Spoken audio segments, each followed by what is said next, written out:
Because I used to go to the auctions a lot. Really? And a lot of the stuff that I got at the auction. And I got it at a bargain price when I had the money. God, I went to Anderson to auctions. I went to Yorktown. I went a lot of places to auction. That's eliminated when you lose your license. I lost my license. When I lost my eyes, they declared me blind, and I had to give up my license, sold my car, and so I just pretty much wait for somebody to take me someplace to store. I still go to the grocery. I like to do my own shopping. So, Grandma, you said you're 94? Do what, honey? Damn, ask. You said you're 90. I've had my first shot. Oh, okay, we're good then. You said you're 94, right? I'll be 95 in July. So when's your birthday? 31st, last day of July, 26. That's when I was born. July 20. Wait, July what? 26? Okay. And then you were born in what? St. Louis? Yeah. And then when did you move here? Uh, we moved in Indiana in 41. 41? Damn, that's a long time ago. I can remember a few things, but not everything I still remember. Did you know Grandpa at that time, or did you guys not meet? No. No, No, I didn't. I don't know the story of how you came here. He went, they lived in Hartford City, is where his family lived. Warren and Hartford City around more north. Okay. And he went to the Navy. He was in the Navy. I remember you telling me about that. And when he was 17, and I don't know how long he was in the Navy, I don't know. I do have that. I got all his buddies on a long picture. I still got that. Really?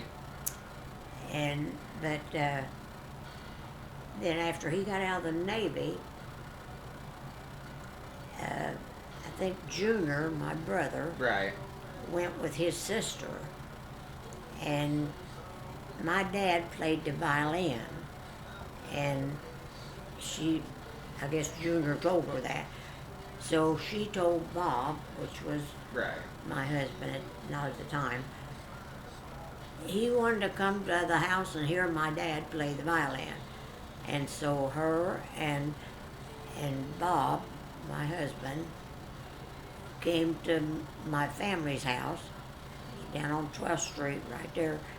You go over that bank before you get to Ross's, where Ross's was. Okay. And that's when I was introduced to him. Junior knowed him because he went with his sister. And then he come back. Of course, he rode the bus. He didn't have no car. Right. And he come back and just, I guess maybe for me.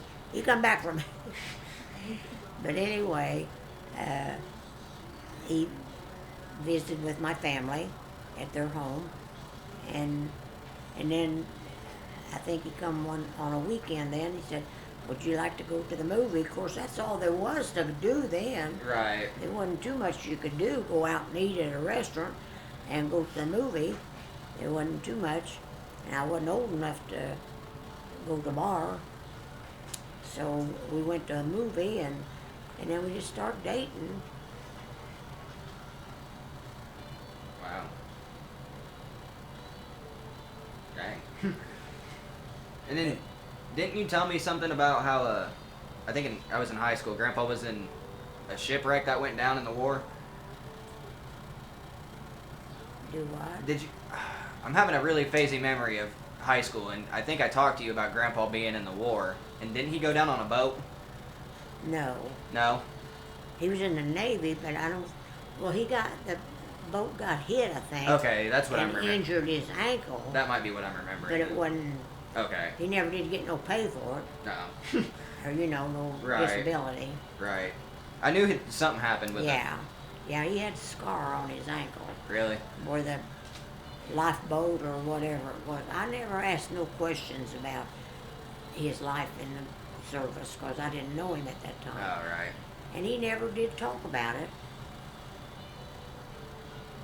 So what was his actual name? Grandpa's actual name. James Robert David. Okay. He had 3 first names. That always seemed so odd. And then I named Larry, your grandpa, Right. Larry Robert David. Okay. And of course, Shirley's name was Shirley David. And she said in school, they always thought, because I think there are some Shirley's last names somewhere, and they thought she was a boy, and but David being her last name, and Shirley said when they'd call my name to do something on the blackboard or whatever, they'd be surprised that she was a girl that stood up or come to the front of the class. And then you sent like Shirley, Ruth, and Grandpa to Harrison, right? The school up there. I don't know what you mean or what. Like they went to school in elementary at Harrison, right? There's a lot of things I don't know. I've lived Okay. here for almost 70 years. But like, where did Grandpa go to school at? Like your son, Grandpa. We lived in an apartment. I had an apartment. Okay. I worked. Right. I was working when I was 17. I couldn't work overtime. At that time, the child labor law wouldn't let a person 17 work overtime. Dang. And but I worked, and when we got together, Bob didn't work. Really? He didn't have no job. And when we decided to get married, I rented the apartment over on East Willard Street. It was an upstairs apartment. I paid for it. And he went to work at Broderick's, but he got fired. And my dad worked at Broderick's. Really? And Mr. Carr, I'll never forget his name, he was a nice person. When Bob got fired for sleeping in a wheelbarrow, and he come home and said he was fired, I said, oh my God, I'm going to have to work the rest of my life to support you. But I went and talked to Mr. Carr and got him to hire him back. So- And he went back to work, but he got fired the second time. So I knew that like And Grandpa worked at Broderick's, but your dad did too? so that's when him and I separated. I had an apartment, and of course I was working, paying the bills. I think we was paying like $8 a week or something like that for the apartment. I was. Damn. Anyway, he moved back with his mother at Hartford City, and that's when I found out I was pregnant for Ruth. So I went and saw a lawyer, and then they had separation from bed and board. That's what they called it. It was a temporary divorce. You didn't get divorced. And I went and got a lawyer and filed that.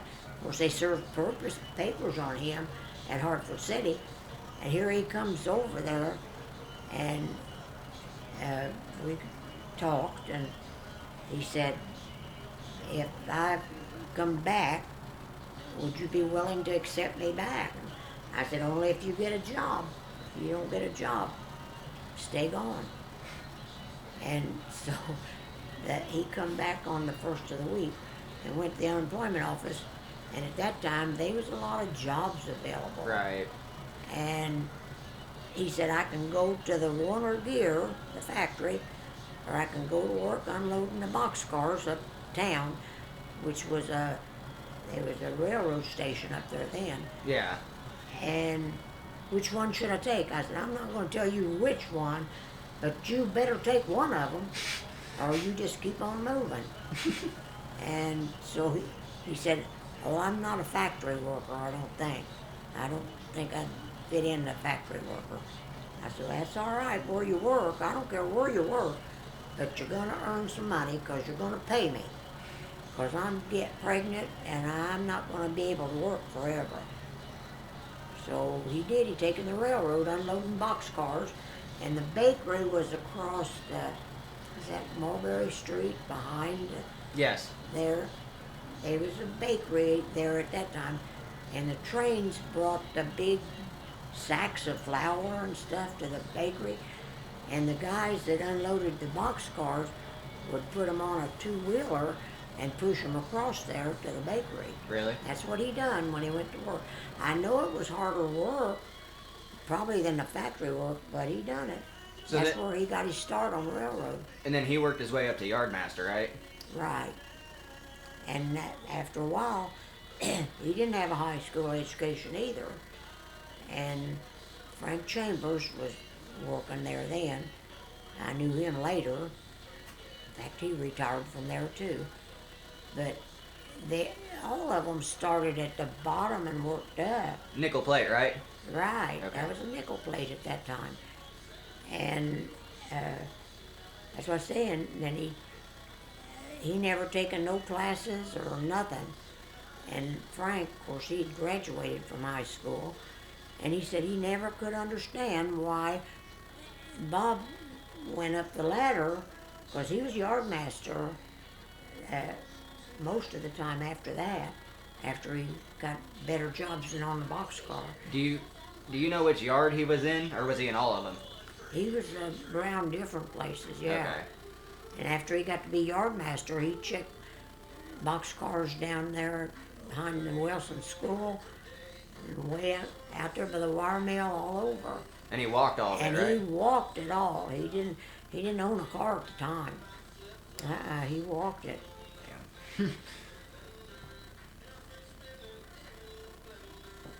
So your dad worked at Broderick's too? No, my dad got injured at Broderick's and retired from Broderick's, or got out of work. The doctor released him to go back to work, but he lost his eye, and there was other injuries. That a big thing come out of the ceiling and hit him in the face. Oh, really? And he retired, I guess. That's what they would say today. Yeah. But they wouldn't. He was supposed to get a lifetime job out of it, but he couldn't do the job, so they let him go. And he was old enough then to get his pension from the service, because my dad was a World War I veteran. Oh, really? Tell me about your family, because Grandpa he doesn't tell me anything about your parents. He didn't know nothing about my family. Really? Because it wasn't that long after we married till my dad was in that car accident. He laid unconscious for 14 months. Really? I didn't know that. And he was out at Ball Hospital for, I can't remember how many months. We sat all night out, all of the family, sat with him. Because Ball Hospital was a lot different than it was now. Yeah. Oh, a lot different.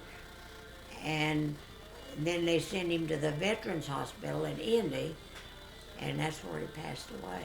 Really? But he was down there for, it seemed like to me, it was 10 months or something like that. It was a long time. So, like, when was your mom and dad born? Mom died in 69, I think. Really? How old was she when she died? She wasn't very old. Well, she was old, yeah. She was in her 70s. Oh, so she was born pre-1900. My mom was born in 99. 1899? Yeah, 1899. And my dad was born in 92. Wow. Wow. So, you said you came to Muncie in 41 or something? 40? We come to Indiana on the 4th of July in 41. 41? Uh-huh. So how different is Muncie now? Oh, it's a lot different than what. We moved in right across from the McCullough Park, and that was all colored Right, people at that time. I mean, yeah, that's the way it was at that time. right. And that, of course, I was still in school, and that was a no-no, because we'd lived in Kentucky for, I think, about 8 or 9 years. That's where my dad was from, Okay. and we lived there. Daddy thought he could make it on a sharecropper, and he did for a while, but it wasn't very good living. But anyway, we went to school with colored kids here. We didn't in Kentucky, and that was just so much different. We wasn't used to that, but it was acceptable then, and I don't think that was right. Colored people now say slavery and all that. There was a lot of white people with slaveries back then. There was a lot of white people that done what black people done.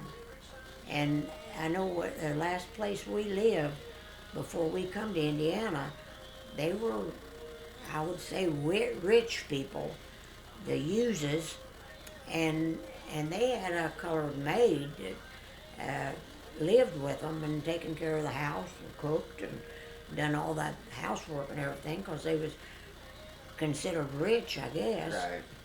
And but that woman, she was as nice. That's the only colored people we was acquainted with. And I remember my brother, my youngest brother, Mom taking him to town at Halloween time, I think it was, she said. And he was scared of them because they had a false face on Halloween, at town.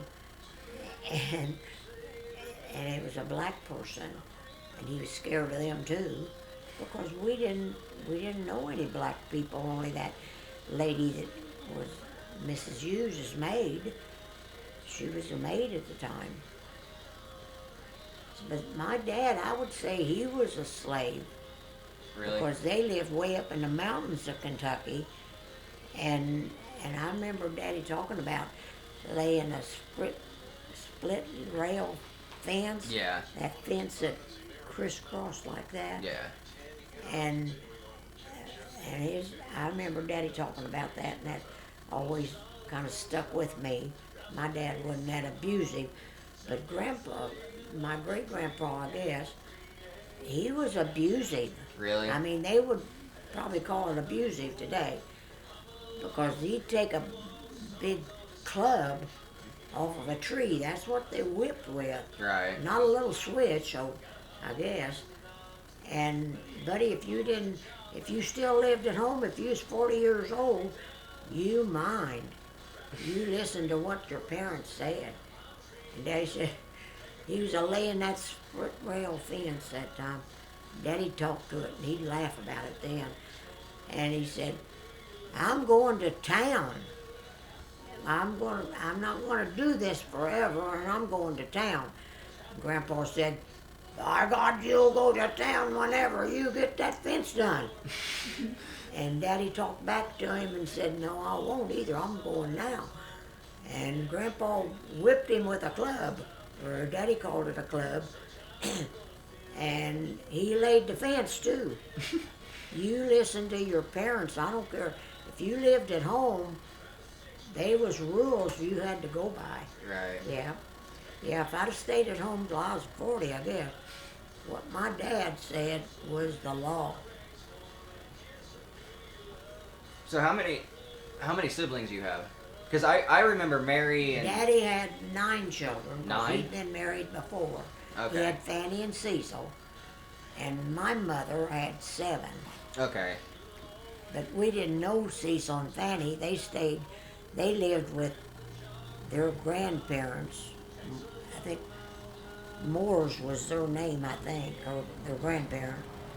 And they lived in Ohio with their Cecil and Fanny had other grandparents.